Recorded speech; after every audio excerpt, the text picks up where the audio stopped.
Tour starts in February. I'll do UK and keep going back and forth, you know, between gigs and that. I want to do New York in May probably, and then other parts of America. You haven't toured like because there are other parts of America. Yes. I've heard. I don't know. I stick to here. New Yorkers don't think there is though. It's like it's New York and LA, and the rest is just a bunch of shit that we're not familiar with. Right, exactly. Right. That's why nobody here understands how Trump won. Yeah. They're like, but we all, none of us voted for him. Well, he didn't really. Yeah. Where do you divide the audience straight away? You just figured out immediately. Oh, I knew. No, because I went through Brexit. So I go out on stage and I go, oh, Brexit, and other people go, oh, I go, oh yeah, people have got different opinions now. Oh yeah. It's a good litmus test, though. Yeah, it was an inoculation for me because I lived through Brexit, and then when this happened, I thought, yeah, no, it was on its way. Isn't it weird how mad people get at you for an opinion? Like, if you try to be funny with an opinion and that it's not their opinion, they get so angry at you for having the opinion. Well, I mean, I think that was part of why this happened. I think people felt sick of being told what they can do and think, and it just divided into two camps, which isn't. There's 1,000 camps, you know. Right. But they divided it into two, you know, for or against, liberal elite or fascist, and it's like it's not that. Do you know what I mean? That's what it came to, and this was sort of like a reaction to that. I think that they went, no, we've had enough. But it's just weird for like somebody like you to go from like the Golden Globes, where you were making the Hollywood liberal elite kind of upset with you because you were making fun of them, and that was a bit of your reputation, to being critical of Trump, which means you are now the Hollywood liberal elite. Of course, it's all mixed up. People want to know whose side you're on before they decide what you said was funny or good or right. They've picked a side, and that's the problem. So people who like Trump will not see any bad in anything he does. He said himself, "I could shoot someone off Fifth Avenue," and he's right, you know. And the other side won't see any good in what he does because you know what I mean. So they don't want to. There's this new thing of winning is more important than being right. Right. And it started with social media, and it started with political correctness, where people now believe, they quite rightly believe their opinion is worth as much as someone else's opinion. Yeah. Quite rightly, you just said to be polite. Well, some people are idiots. Like, let's be honest. No, but even if your opinion is worth as much as someone else's opinion, people now think their opinion is worth as much as other people's facts. And it's the world gone crazy. The alternative facts. What? We used to call them lies. Yeah. What do you mean alternative facts? Right. And anything you don't agree with that you see, well, fake news. That's fake news. That's not. I know. That's not the news. I like alternative facts, though. Girls like, you said you were going to tell me that was an alternative fact. Well, it's dangerous, isn't it, that you can have alternative facts? Yeah. You know. Yeah. And again, I've sort of seen this happening for like 2 or 3 years on Twitter, when you do get to meet people you wouldn't normally meet, you know, unless you went to a mental home. But now I can follow them from the safety of my Hampstead mansion. Oh, you're mental. You know.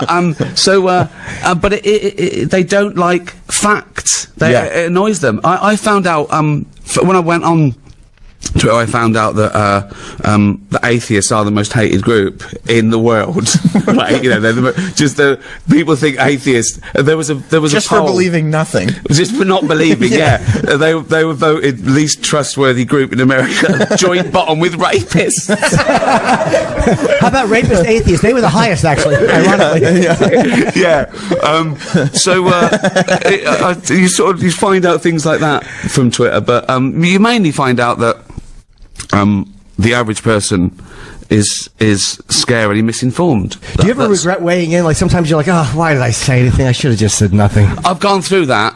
The first time I went on Twitter, I'd do a tweet, and one person who disagreed with it or misunderstood it, it would take me all day to explain the tweet, right? Yeah. Then I got good at just doing and now I just don't give a fuck, because someone's going to disagree with it. Someone's going to just on principle. And people get in the way. They get in the way. You talk about something, and people get offended, and I try and explain to them that no, I'm not tweeting you, I'm just tweeting. It's like going into town and seeing a notice board, and it says guitar lessons, and you go, I don't want fucking guitar lessons. Right?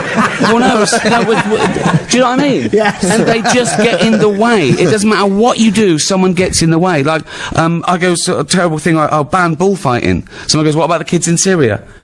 Yeah, but I only had what? Yes, yes. It's not an option. Who is this person going? I would save the ball, but I just saved a kid in Syria. So I've run out of all my saving abilities. I can only do one thing in my life, and I used it on the kid from Syria. Like it's a seesaw. Like you can't like one thing without disliking it. And the people who say, "Oh, I've got a better cause," they don't do fuck all for that one either. Right. They're doing nothing, and they're going, "What about this?" Well, what are you doing? Nothing. Well, they're criticizing you. Of course, they're making it so that yeah. So it's really volatile, and it's been going for a while. As a stand-up, though, you kind of sometimes you like a little. It's fun to convince people that they can laugh at something that they don't agree with. Like as a comic, you're up there telling them things that they don't agree with. I felt that was my thing. All my life, I felt that was my thing, making people laugh at things they didn't think they could, taking a taboo subject and taking them by the hand through a scary forest and coming out the other way, because often offence came from people mistaking the target of a joke with the subject of a joke. And I like to deal in those taboo subjects because no harm can come from discussing contentious issues. You can do a joke about race without it being racist. And the more emotive the subject is, the harder it is for people to get over their thing. And I think that's been going a long, long time. But now, because of all this, whatever this is, I do find myself being, like, my shtick used to be being the boorish guy who said the wrong thing arrogantly, stupidly, and coming down on the wrong side for comic effect, and trusting that everyone in the audience got the irony. But now I don't know if they do. Now I think half of them won't get the irony or not care for it because... Do you see what I'm saying? Yes. And I don't want to I don't want to get the wrong round of applause. So it's put me in a... You don't want to say something ironically and all of a sudden they're like, good point. Yeah, exactly. No, exactly. Yeah. No. Well, no, don't you clap the ones with swastikas. No. Get out. Yeah. So it's funny. And the other thing that's come out of this year is I've never been political. I've never done political comedy. In fact, my second show was called Politics, and it was a sort of a piss take of those comedians who come out and just think it's enough to have a platform. Right. Where's the joke? Right. So it was like me thinking I knew everything and getting it wrong.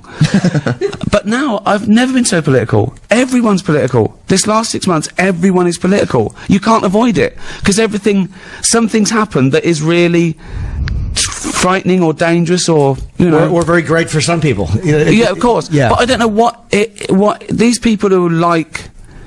Well, okay, yeah. But no, it does depend what side you're on. It does depend. Of course it does. Yeah, what's good for you. It's amazing that, like, you can't... There used to be a thing where if you could find the kernel of funny in the subject, regardless of whose expense it was at, if you could find that thing, you could get a crowd to laugh at it, and you can't as much It should anymore. be non-partisan. Comedy is an intellectual pursuit. It shouldn't be always coming down on one side or platforming, because then it's not comedy anymore. It's rallying. I've heard comics come out, like Northern comics, bigoted comics we used to call them 70s comics, come out on stage, and they just said things like, what are we going to do about all these fucking immigrants?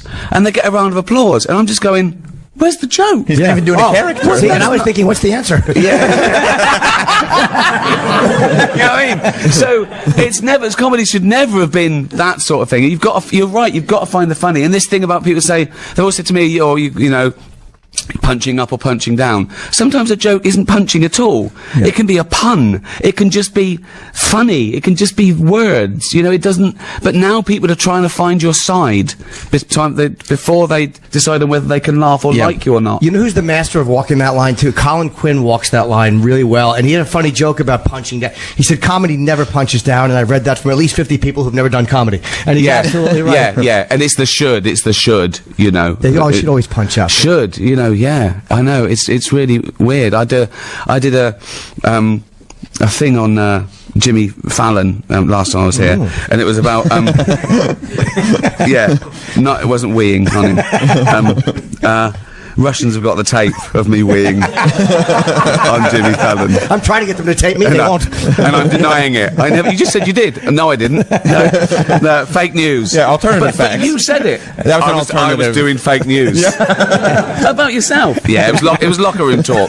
Where's this locker room? Fucking prison. Where is it? Alcatraz. Where is this locker where people suddenly admit to crime? Yeah. Right, so I don't know why Joe Paterno couldn't get off on locker room talk. I don't know. Well, no, you can just say it was just locker room talk. Yeah. Where was I? You were on Fallon. Yes. Oh yeah, and I did a thing about I'm spoiled, you know. When I travel first class, and they bring round sort of like nuts and champagne. You take it for granted. And last time I was on a plane, they came round and the champagne. I said, "Oh, are there any nuts?" And she said, "Oh, we're not handing out nuts today because there's a lady getting on who's so allergic to nuts. Just someone else eating them in the vicinity would cause a fatal reaction." And I go, "Oh yeah, of course." And inside I was fuming. I've never wanted nuts more. I felt that she was infringing on my human right to eat nuts. Yeah. Right? And I say, I wish I had my own nuts. I wish I'd bought my own nuts on. But then I go, oh no, because then they'd see me eating nuts, and she'd blow up like a frog, and they go on YouTube as Ricky Gervais eating nuts. So now what I do before I fly is I just rub myself down in nuts. Right? So I told that story on Fallon, and the people laughed. And the next day it goes out, and there's outrage. Oh. By outrage, I mean 2 people on Twitter, right? Whose children are allergic to nuts, right? It's like Ohio mums against kids with nuts, right? But their hashtags match. Oh, of course, so yeah. it's organized. And they're talking. And at first I think, oh, they go, that's terrible. You shouldn't do this. And I think, oh my God, they're going to stir up trouble. 24 followers. Don't worry about it, right? Yeah. And then they're atting Jimmy Fallon, NBC, and all this and that. And one of them did a little video of her daughter saying, "Ricky Gervais, I have no delete," right? Right? So, not even a fucking true story, do you know what I mean, right? Yeah. So, and then one of them got me. She said, "You should never make jokes about food allergies." And I should have left it, but I sent back, "I make jokes about AIDS, famine, paedophilia, and the Holocaust. And you're saying I should never joke about food allergies." Right. And she sent back, "Yes, but the Holocaust didn't kill children." Wow. Is that really? It did. Yeah, it did. Hitler, horrible, wasn't he? Oh, a psychopathic, racist murderer. But if I was throwing a dinner party and there was one seat left, and I could either invite Hitler or a kid with food allergy, I mean, I know who'd ruin that party. You know what I mean? Who would have funnier stories? Yeah, exactly. Yeah. So anything you say, someone will find offensive because it's their thing. I've done all the things I joke about in my stand-up. There's always one person from each group that says, "Oh, I like the other stuff, but not this stuff." I go, "But you know I was joking with the other stuff because it's not so emotive to you. So can't you take a step back and realise that I'm joking about all of it, including your thing? I'm not, you know, I'm not really." I don't laugh about famine or cancer or AIDS. Why do you think? But can't you do that with nut allergies? You know. Well, and it's funny too in the office that one of the best things about that was just the lack of awareness that David Brent had that his jokes just weren't flying. Yeah, that was it was like, he gets it, he's laughing, but he wasn't. Yeah. Well, look, that's quite narcissistic. That like well, let's not talk about Trump again, but like Trump, right? Right. No, his tweet is I met a guy who said I was brilliant and he loved me and everyone loved me. It's better for it to just get it out there that everyone likes me. And David Brent used to say things like that. Everyone loves me here. He was literally with no proof needed. Just everyone loves me here. He was literally doing an interview last night, Trump. Not that we're going to talk about it. No, I know. He was doing an interview, and at the end of the interview, he had to get the guy from ABC News in front of a photo of Inauguration Day. They weren't even talking about it. You saw it. Yeah. And he's like, "Just so you know, all these people loved me. They all were standing." He called it a sea of love. It's sea of love. That's different for you, isn't it? A sea of love is it's much stickier, isn't it? I'm drowning in Jim's sea of love. Is that all in one sitting? No, he keeps it in jars. and he dumps it on himself. Sea of my own love. But it really was a David Brent moment, because like that's something that he would do to the documentary Honestly. crew. Like, you know, I call it my sea of love is what they call it. Exactly. But outside politics and what he's doing to America or the world, outside all that, as a person, he's fascinating. Yeah. Because he wants that validation. He is sort of a 10-year-old boy saying, "Didn't I do well?" He wants everyone to love him, just like David Brent. He's got more in common with David Brent than he has someone like JFK, because he's doing it for hugs. Right. Do you know what I mean? Right. David, here's a